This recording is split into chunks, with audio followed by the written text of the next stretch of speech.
ബോധി അക്കാദമിയിലേക്ക് എല്ലാവർക്കും സ്വാഗതം. ഞാൻ ഇന്ന് 1ാം ക്ലാസ്സിലെ സംസ്കൃതവുമായിട്ടാണ് വന്നിട്ടുള്ളത്.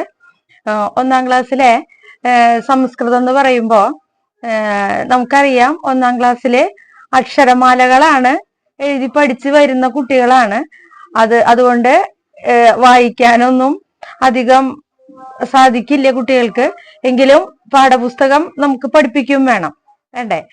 അപ്പൊ പലരും, പല കുട്ടികളുടെയും വീട്ടുകാര്, പഠിപ്പിക്കുന്ന അമ്മമാര്, അതുപോലെ ചിലര് വീട്ടിൽ പഠിപ്പിക്കുന്ന അച്ഛന്മാരായിരിക്കും. അപ്പൊ അവരൊക്കെ പറയാറുള്ള ഒരു കാര്യമാണ്, സംസ്കൃതം പറഞ്ഞു കൊടുക്കാനായിട്ട് ഞങ്ങൾക്ക് അറിയില്ല എന്നുള്ളത്. അപ്പൊ അതുകൊണ്ടാണ് ടീച്ചർ ഇങ്ങനെ ഒരു വീഡിയോ 1ാം ക്ലാസ്സിലെ ചെയ്യാന്ന് വിചാരിച്ചത്. അപ്പൊ നമുക്ക് അക്ഷരമാലകള് പഠിക്കുന്നതോടൊപ്പം തന്നെ ടെക്സ്റ്റ് ബുക്കിലെ പാഠഭാഗങ്ങളും പഠിക്കണമല്ലോ, പരീക്ഷയ്ക്ക് അതിൽ നിന്നും നമുക്കുണ്ടാകും.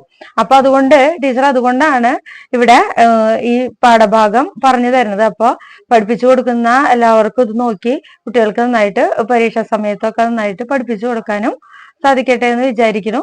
അപ്പൊ എല്ലാവരും ബുക്ക് എടുക്കുക. എന്നിട്ട് ബുക്കില് ഞാൻ വായിക്കാം. ആദ്യം ഏകകം 1 ഏകകത്തിന്റെ പേരാണ് സൗഗന്ധികം എന്നാണ് 1ാമത്തെ ഏകകത്തിന്റെ പേര്. അവിടെ ഒരു മരത്തിന്റെ ചിത്രമൊക്കെ കൊടുത്തിട്ടുണ്ട്. സൂര്യൻ ഉദിച്ചു വരുന്നു. അപ്പൊ അതിന്റെ അടുത്തായിട്ട് ഒരു ചെറിയൊരു ബോർഡ് പോലെ വെച്ചിട്ടുണ്ട്. അതിലാണ് എഴുതിയിട്ടുള്ളത്. അത് നമുക്ക് വായിക്കാം. സൗഗന്ധികം ഇത്യസ്മിൻ ഏകകെ പാഠദ്വയം അസ്തി. സൗഗന്ധികം എന്നു പേരുള്ള ഈ ഏകകത്തില് പാഠദ്വയം 2 പാഠമാണ് ഉള്ളത്. തത്ര പ്രകൃതി സുന്ദര ദൃശ്യാനി വർണ്ണിതാനി ഭവന്തി. ഇവിടെ പ്രകൃതിയുടെ സുന്ദര ദൃശ്യങ്ങളെ കുറിച്ചാണ് ഇവിടെ വർണ്ണിക്കുന്നത്. സ്വാഗതം മിത്ര ഇതി പാഠേ ലഘു കവിതാരൂപേണ സൂര്യോദയ ദൃശ്യം മനോഹാരിതയാ വർണ്ണിതം. അതിലെ ആദ്യത്തെ പാഠഭാഗം എന്ന് പറയുന്നത് സ്വാഗതം മിത്ര എന്ന് പറയുന്ന ലഘു കവിതാരൂപേണ സൂര്യോദയ ദൃശ്യം മനോഹാരിതയാ വർണ്ണിതം. അവിടെ ഒരു ലഘു കവിതാരൂപത്തിലെ സൂര്യോദയ ദൃശ്യം, സൂര്യോദയത്തിനെ കുറിച്ചിട്ട് കാണിക്കുന്ന മനോഹാരിത, സൂര്യോദയ ദൃശ്യത്തിനെ കുറിച്ച് കാണിക്കുന്ന മനോഹരമായിട്ട് വർണ്ണിച്ചിരിക്കുന്നതാണ് ആ ലഘു കവിതയിൽ പറഞ്ഞിട്ടുള്ളത്.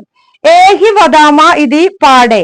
2ാമത്തെ പാഠമായ ഏഹി വദാമ എന്ന പാഠഭാഗത്തില് ഉദ്യാനെ ദൃശ്യമാനെ കാചിത് ഘടന ലഘു സംഭാഷണ രൂപേണ പ്രതിപാദിത.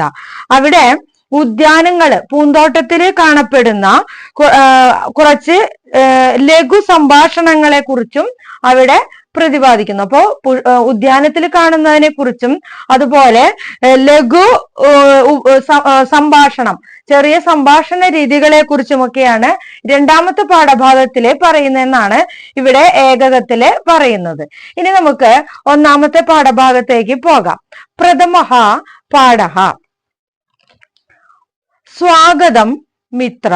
സ്വാഗതം മിത്ര എന്നാണ് 1ാമത്തെ പാഠഭാഗത്തിന്റെ പേര്. സുഹൃത്തുക്കളെ സ്വാഗതം ചെയ്യുന്നു. മിത്ര എന്ന് പറഞ്ഞാൽ സുഹൃത്തുക്കളാണ്. സുഹൃത്തുക്കളെ സ്വാഗതം ചെയ്യുന്നു. പാഠപ്രവേശനാത് പൂർവം ആരാമഃ ഇതി പ്രവർത്തന പുസ്തകേ പ്രഥമതഃ ആരഭ്യ തൃതീയാ പര്യന്തം പ്രവർത്തനാനി കരണീയാനി. പാഠപ്രവേശനാത് പൂർവം, പാഠത്തിലേക്ക് പ്രവേശിക്കുന്നതിന് മുമ്പ് ആരാമഃ ഇതി പ്രവർത്തന പുസ്തകേ, ആരാമം എന്ന പ്രവർത്തന പുസ്തകത്തിൽ 1 മുതൽ പ്രഥമതഃ ആരഭ്യ തൃതീയ പര്യന്തം 1 മുതൽ 3 വരെയുള്ള പ്രവർത്തനാനി കരണീയാനി, 1 മുതൽ 3 വരെയുള്ള പ്രവർത്തനങ്ങള് ചെയ്യണമെന്നാണ് ആദ്യത്തെ ഭാഗത്ത് പറയുന്നത്. ഇനി നമുക്ക് അടുത്ത പേജ് നോക്കാം.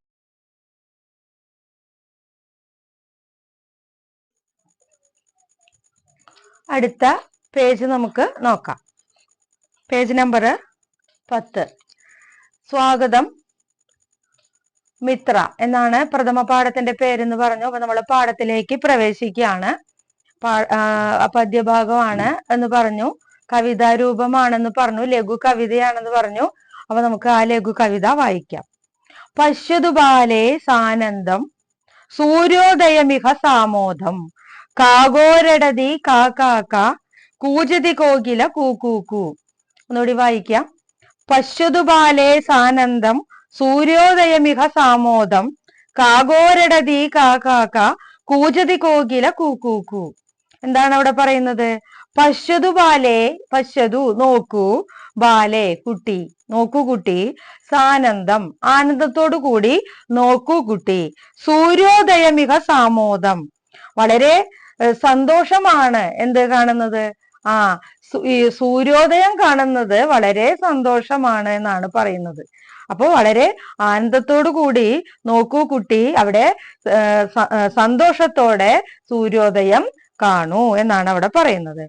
കാഗോരടതി കാക്കാക, കാകഹ, കാകഹ എന്ന് പറഞ്ഞാല് കാക്ക, കാക്ക രടതി, രടതി എന്ന് പറഞ്ഞാല് കരയുക, കരയുന്നു, കാക്ക കരയുന്നു. എങ്ങനെയാണ് കാക്ക കരയുന്നത്? കാക്കയുടെ ശബ്ദം നമുക്ക് എല്ലാവർക്കും അറിയാം അല്ലെ? കാ കാ കാ എങ്ങനെയാണ്? അങ്ങനെയാണ് കാക്ക കരയുന്നത്. അതാണ് ഇവിടെ പറയണത്. കാഗോരടതി കാ കാ കാ കൂജതി കോകില കൂ കൂ കൂ. കൂജതി കൂവുന്നു അല്ലെങ്കിൽ പാടുന്നു എന്നൊക്കെ അർത്ഥമുണ്ട്. കോകിലഹ, കോകിലഹ കുയില്, കുയില് പാടുകയാണ്. എങ്ങനെ? കൂ കൂ കൂ എന്ന് കുയിലുകള് പാടുന്നു എന്നാണ് ഇവിടെ പറയുന്നത്. അപ്പോ ഒന്നാമത്തെ പാഠഭാഗത്തില്, ഒന്നാമത്തെ പാഠത്തില് കവിതാ ഭാഗത്ത് 4 വരി പദ്യാണുള്ളത്. അതിന്റെ അർത്ഥമാണ് ഇപ്പൊ ടീച്ചർ പറഞ്ഞത്. പശ്യതു ബാലേ സാനന്ദം സൂര്യോദയമിഹ സാമോദം കാഗോരടതി കാക്കാക കൂജതി കോകില കൂക്കൂക്കു. അപ്പൊ അത് എല്ലാവരും നന്നായിട്ട് വായിച്ച് പഠിക്കുക, അത് കാണാതെ ചൊല്ലി പഠിക്കുക. എപ്പോഴും ചൊല്ലി നടന്നാല് നമുക്കത് നന്നായിട്ട് കിട്ടും. നല്ല രസകരമായ ഒരു പദ്യാണത്. അപ്പൊ നന്നായിട്ട് കുട്ടികൾക്ക് പറഞ്ഞു കൊടുത്ത് നന്നായിട്ട് എപ്പോഴും പാടി നടക്കുമ്പോൾ തന്നെ അവരത് കാണാതെ പഠിക്കും. അപ്പൊ ഇനി നമുക്ക് അടുത്ത 4 വരി പദ്യം നോക്കാം.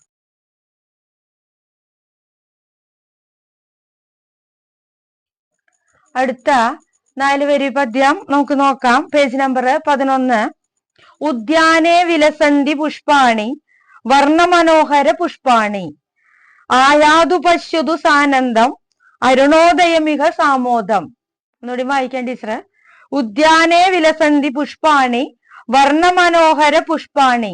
കുട്ടികൾക്ക് ഇതൊന്നും വായിക്കാറായിട്ടില്ല കുട്ടികള്. അപ്പൊ മുതിർന്നവര് നന്നായിട്ട് ഇത് വായിച്ച് കുട്ടികൾക്ക് കാണാതെ പഠിപ്പിച്ചു കൊടുക്കണം. അല്ലാതെ അക്ഷരങ്ങൾ പഠിക്കുന്ന 1ാം ക്ലാസ്സിലെ കുട്ടികൾക്കൊന്നും ഇത് വായിക്കാനായിട്ട് അറിയില്ല കേട്ടോ. അതുകൊണ്ടാണ് ടീച്ചർ രണ്ടാമതും വായിച്ചു തരുന്നത്. ഉദ്യാനേ വിലസന്തി പുഷ്പാണി വർണ്ണമനോഹര പുഷ്പാണി ആയാതു പശ്യതു സാനന്ദം അരുണോദയമിഹ സാമോദം. അപ്പോ ഉദ്യാനേ വിലസന്തി പുഷ്പാണി വർണ്ണമനോഹര പുഷ്പാണി. ഉദ്യാനം, ഉദ്യാനം എന്ന് പറഞ്ഞാല് പൂന്തോട്ടം. പൂന്തോട്ടത്തിലെ വർണ്ണമനോഹരമായ പുഷ്പങ്ങള് വിലസന്തി ശോഭിക്കുന്നു. അവിടെ ഉദ്യാനത്തില്, പൂന്തോട്ടത്തില് പല നിറത്തിലുള്ള മനോഹരമായ, അതാണ് വർണ്ണമനോഹരം, പല നിറത്തിലുള്ള ഭംഗിയുള്ള മനോഹരങ്ങളായ പുഷ്പങ്ങൾ വിലസന്തി ശോഭിക്കുന്നു. എന്ന് വെച്ചാല് ആ പുഷ്പങ്ങൾ കാണാൻ നല്ല ഭംഗിയാണെന്നാണ് അവിടെ പറയുന്നത്. അപ്പൊ ഉദ്യാനത്തില് പലതരത്തിലുള്ള പുഷ്പങ്ങളുടെ പല നിറത്തിലുള്ള പുഷ്പങ്ങളുണ്ട്, അതവിടെ ശോഭിക്കുന്നു എന്നാണ് പറയുന്നത് പൂന്തോട്ടത്തില്. ആയാതു പശ്യതു സാനന്ദം. ആയാതു, ആയാതു എന്ന് പറഞ്ഞാൽ വരൂ, പശ്യതു നോക്കൂ, വരൂ നോക്കൂ. എങ്ങനെ? സാനന്ദം ആനന്ദത്തോടു കൂടി വരൂ, ആ പുഷ്പങ്ങളെ നോക്കൂ എന്നാണ് അവിടെ പറയുന്നത്. അരുണോദയമിഹ സാമോദം സന്തോഷത്തോടു കൂടി, വളരെ സന്തോഷത്തോടു കൂടി, അരുണോദയമിഹ സാമോദം വളരെ സന്തോഷത്തോടു കൂടി സൂര്യോദയം കാണൂ എന്നാണ് അവിടെ പറയുന്നത്. അപ്പോ ഉദ്യാനത്തിൽ നിൽക്കുന്ന വളരെ മനോഹരങ്ങളായ പുഷ്പങ്ങള് ശോഭിക്കുന്നു, വരൂ കാണൂ, ആനന്ദത്തോടു കൂടിയും അതുപോലെ സന്തോഷത്തോടു കൂടിയും വന്ന് ഇതൊക്കെ ഏതൊക്കെ? അരുണോദയമിഹ അല്ലെ, സൂര്യോദയവും. അരുണഹ എന്ന് പറഞ്ഞാല് സൂര്യഹ, സൂര്യനാണ്. അരുണോദയമിഹ സാമോദം വളരെ സന്തോഷത്തോടു കൂടി ആ പ്രഭാതത്തിലെ സൂര്യോദയവും കാണൂ എന്നാണ് ആ 4 വരി പദ്യത്തിന്റെ അർത്ഥം. അപ്പൊ ഉദ്യാനേ വിലസന്തി പുഷ്പാണി വർണ്ണമനോഹര പുഷ്പാണി ആയാതു പശ്യതു സാനന്ദം അരുണോദയമിഹ സാമോദം എന്നാണ് ആ 4 വരി പദ്യം. അപ്പൊ അത് നന്നായി കുട്ടികൾക്ക് പഠിപ്പിച്ചു കൊടുക്കണം. കുട്ടികൾ വായിക്കാറൊന്നും ആയിട്ടില്ല. അപ്പൊ അത് എല്ലാവരും വായിച്ചു കൊടുക്കുന്നു വിചാരിക്കുന്നു. ഇനി നമുക്ക് അടുത്ത പേജ് നോക്കാം. അടുത്ത പേജില് പഠന പ്രവർത്തനാനി നോക്കാം. അതില് ഒന്നാമത്തത് കവിതാം ശ്രുത്വ സതാളം ആലപതു. കവിത കേട്ടിട്ട് അത് താളത്തോടു കൂടി ആലപിക്കാനാണ് പറയുന്നത്. പരിചിതാനാം പക്ഷിമൃഗാദീനം ശബ്ദാൻ അനുകരോതു. രണ്ടാമത്തത് വരുന്നത് പരിചിതമുള്ള പക്ഷികളുടെയും മൃഗങ്ങളുടെയും ശബ്ദങ്ങള് അനുകരിക്കാനാണ് പറയുന്നത് അല്ലെ. ആ പദ്യത്തിൽ തന്നെ പറയുന്നുണ്ട്, കാക്ക കരയുന്നത് കാ കാ കാ, കുയില് പാടുന്നത് എങ്ങനെയാണ് കൂ കൂ കൂ അല്ലെ. അതുപോലെ നമുക്ക് കുറെ ശബ്ദങ്ങൾ നമുക്കറിയാം അല്ലെ. നമ്മുടെ ചുറ്റുമുള്ള പക്ഷികളുടെയും മൃഗങ്ങളുടെയും ഒക്കെ ശബ്ദം നമുക്ക് അറിയാം. അപ്പൊ അതൊക്കെ നിങ്ങളോട് അനുകരിക്കാനാണ് പറയുന്നത്. ഇനി മൂന്നാമത്തെ നോക്കൂ. പ്രഭാത സംബന്ധിനി ചിത്രാണി സഞ്ചിത്യ സചിത്ര പുസ്തകെ യോജയതു. പ്രഭാത സംബന്ധമായിട്ടുള്ള പ്രഭാതത്തെ കുറിച്ചുള്ള ചിത്രങ്ങള് സഞ്ചിത്യ ശേഖരിച്ചിട്ട് സചിത്ര പുസ്തകെ യോജയതു. നിങ്ങളുടെ സചിത്ര പുസ്തകത്തില് യോജിപ്പിക്കാം. അപ്പൊ അവിടെ ഒരു എക്സാമ്പിള്, ഒരു ഉദാഹരണം കൊടുത്തിട്ടുണ്ട് കണ്ടോ. തെങ്ങും പുഴകളും പുഴയിൽ വഞ്ചി പോകുന്നതും ആളുകളൊക്കെ പോണു, കിളികൾ പറന്നു പോണു അല്ലെ. അപ്പൊ അതൊക്കെ പ്രകൃതിയെ കുറിച്ചുള്ള ഒരു ചിത്രമാണ്. അപ്പൊ അതുപോലെയുള്ള ചിത്രങ്ങൾ ശേഖരിച്ചിട്ട് നിങ്ങളുടെ സചിത്ര പുസ്തകത്തില് അത് സൂക്ഷിച്ചു വെക്കാനാണ് പറയുന്നത് കേട്ടാ. അപ്പൊ അത് നിങ്ങൾക്ക് ചെയ്യേണ്ടതായ കാര്യങ്ങളാണ്. നിങ്ങൾ പ്രകൃതിയെ കുറിച്ചുള്ള ചിത്രങ്ങൾ ശേഖരിക്കുക, എന്നിട്ട് സചിത്ര പുസ്തകത്തിൽ ഒട്ടിക്കുക കേട്ടോ. ഇനി അടുത്ത പേജ് നോക്കാം. സൂചനാനുസാരം ബിന്ദൂൻ യോജയിത്വ അക്ഷരം വദതു ലിഖതു വർണ്ണാനം ലേപയതു ച. എന്താണ് അവിടെ പറഞ്ഞിരിക്കുന്നത്? സൂചനയ്ക്കനുസരിച്ച് ബിന്ദൂൻ യോജയിത്വ അവിടെ കാണിച്ചിരിക്കുന്നു. അവിടെ ഒരു ആരോ കാണിച്ചിട്ടുണ്ട്. ആ ആരോ അനുസരിച്ച് അക്ഷരം എഴുതിയ അക്ഷരത്തിന് നേരെ ആ സൂചനാനുസാരം അതനുസരിച്ച് ആ ആരോ അനുസരിച്ച് ആ ബിന്ദുക്കളെ യോജിപ്പിച്ചിട്ട് അക്ഷരം പറയൂന്നാണ്. അപ്പൊ അത് യോജിപ്പിച്ചതിന് ശേഷം അതെന്താണ് പറയാ? ര എന്ന അക്ഷരമാണ്. അതെന്താണ്? ര എന്ന അക്ഷരമാണ്. സംസ്കൃതത്തില് ര എന്ന് അങ്ങനെയാണ് എഴുതുക. അപ്പൊ അത് യോജിപ്പിച്ചിട്ട് അക്ഷരം പറയാ, ര എന്നാണ് പറയേണ്ടത്. അതിനുശേഷം അവിടെ ലിഖതു എന്ന് പറഞ്ഞാൽ എഴുതൂ എന്നാണ് പറയണത്. അതിനുശേഷം എഴുതുക. എന്നിട്ട് അതിന്റെ തൊട്ടിപ്പുറത്തുള്ള ആ പെട്ടിക്കകത്ത് ആ ര എന്നുള്ള അക്ഷരം വെള്ള കളറിൽ എഴുതിയിട്ടുണ്ട്. അപ്പൊ അതില് നമ്മൾ എന്ത് കൊടുക്കണം? വർണ്ണേന ലേപയതുച്ച, അതിന് നിറം കൊടുക്കുക. അപ്പോ ബിന്ദുക്കൾ യോജിപ്പിച്ചതിന് ശേഷം അത് പറയാ, അത് എഴുതുകയും ചെയ്യുക. അതിനുശേഷം രണ്ടാമത്തെ പെട്ടിയിലുള്ള വെള്ള അക്ഷരങ്ങളില് വർണ്ണേന ലേപയതു, അതിന് ഇഷ്ടമുള്ള കളറുകൾ കൊടുക്കാം. ഇഷ്ടമുള്ള കളർ നിങ്ങൾക്ക് കൊടുക്കാം. ഇനി അവിടെ താഴെ കുത്തുകൾ ഇട്ടിട്ട് അക്ഷരങ്ങൾ എഴുതിയിട്ടുണ്ട്. ര എന്ന് തന്നെയാണ് അവിടെ എഴുതി വെച്ചിട്ടുള്ളത്. അപ്പൊ അത് കുത്തുകൾ യോജിപ്പിക്കുക. പിന്നെ അതുപോലെ അതിന്റെ താഴെയുള്ള ഇതിലും എഴുതുക. അതിനുശേഷം നിറങ്ങൾ കൊടുക്കാം. പിന്നെ അതിന്റെ താഴെ 2 ലൈൻ കൊടുത്തിട്ടുണ്ട്, 2 വര കൊടുത്തിട്ടുണ്ട്. ആ 2 വരയ്ക്കുള്ളില് ആ ര എന്ന അക്ഷരം എഴുതാൻ ശ്രമിക്കുക. അതിനാണ് അവിടെ 2 ലൈൻ കൊടുത്തിട്ടുണ്ട്. അപ്പൊ അതില് ഫുള്ളായിട്ട് അത് ര എന്നുള്ള അക്ഷരം നിങ്ങൾ എഴുതി പഠിക്കുകയും കൂടി അവിടെ ചെയ്യണം. അത് നിങ്ങൾക്കുള്ള ഹോംവർക്കുകളാണ്. അത് നിങ്ങൾ ടീച്ചർ പറയുന്നതനുസരിച്ച്, നിങ്ങളുടെ സ്കൂളിലെ ടീച്ചർ പറയുന്നതനുസരിച്ച് അത് എഴുതുക, ഭംഗിയായിട്ട് എഴുതുക. അതുപോലെ തന്നെ അത് അക്ഷരം വായിച്ച് പഠിക്കുക. അപ്പൊ ര എന്നാണ് ആ അക്ഷരം. ഇനി നമുക്ക് അടുത്ത പേജിലേക്ക് പോകാം. അടുത്ത പേജില് പ്രഭാത സംബന്ധിനി ചിത്രാണി സഞ്ചിത്യ സചിത്ര പുസ്തകെ യോജയതു ചിത്രം ഉചിതേഹി വർണ്ണേഹി ലേപയതു. നേരത്തെ പറഞ്ഞു നിങ്ങളോട് പ്രഭാതത്തെ കുറിച്ചുള്ള ചിത്രങ്ങൾ ശേഖരിച്ചിട്ട് നിങ്ങളുടെ സചിത്ര പുസ്തകത്തില് ചേർക്കാൻ പറഞ്ഞു.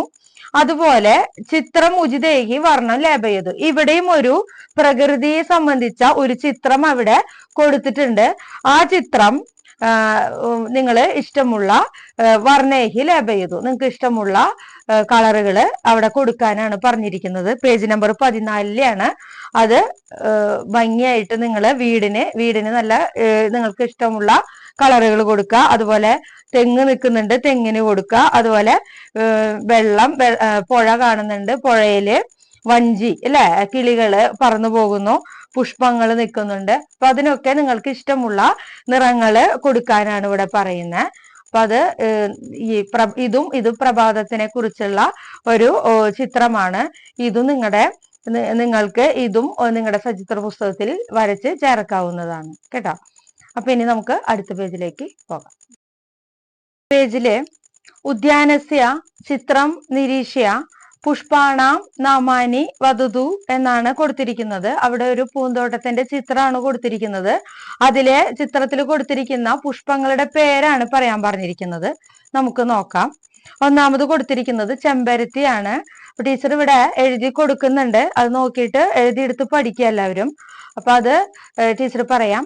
ജപാകുസുമം, ചെമ്പരത്തിനെ പറയാ ജപാകുസുമം എന്നാണ്. രണ്ടാമത്തെ ചിത്രം ശംഖുപുഷ്പമാണ്, ശംഖുപുഷ്പത്തിനെ പറയാ അപരാജിത. മൂന്നാമത്തത് റോസ് ആണ്, റോസിനെ പാടല പുഷ്പം എന്നാണ് പറയാ. നാലാമത്തത് മുല്ലപ്പൂവാണ്, മുല്ലപ്പൂവിനെ മല്ലിക എന്നാണ് സംസ്കൃതത്തില് പറയാ. ഇനി അതിന് താഴെ അനുബന്ധ എന്നാണ് കൊടുത്തിരിക്കുന്നത്.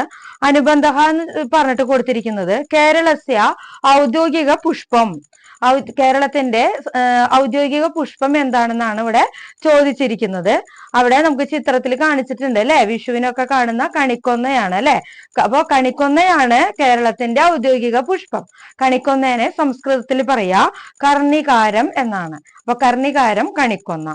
അവിടെ താഴെ ഒരു ചെറിയ പെട്ടിയിൽ കൊടുത്തിട്ടുണ്ട് മിത്രഹ മിത്രം സർവേഷാം, എല്ലാവരും മിത്രങ്ങളുടെ മിത്രമായിരിക്കണം എല്ലാവരും എന്ന് പറഞ്ഞിട്ടുണ്ട്. ഇവിടെ മിത്രങ്ങൾ എന്ന് പറഞ്ഞാൽ ഞാൻ പറഞ്ഞിരുന്നു കൂട്ടുകാരുടെ കൂട്ടുകാരായിരിക്കണം നിങ്ങൾ എല്ലാവരും എന്നാണ് അവസാനത്തിൽ പറഞ്ഞിരിക്കുന്നത്. അപ്പൊ നമ്മുടെ ഈ ഒന്നാമത്തെ പ്രഥമ പാഠ ഇവിടെ അവസാനിക്കുകയാണ്. അപ്പോ ഇനി രണ്ടാമത്തെ പാഠവുമായിട്ട് അടുത്ത വീഡിയോയിൽ കാണാം. വീഡിയോ നിങ്ങൾക്ക് ഇഷ്ടപ്പെട്ടെങ്കിൽ സബ്സ്ക്രൈബ് ചെയ്യുക, ലൈക്ക് ചെയ്യുക, അതുപോലെ മറ്റുള്ളവർക്ക് ഉപകാരപ്രദമാവാൻ വേണ്ടിയിട്ട് ഷെയർ ചെയ്ത് കൊടുക്കുക. അപ്പോൾ ബൈ.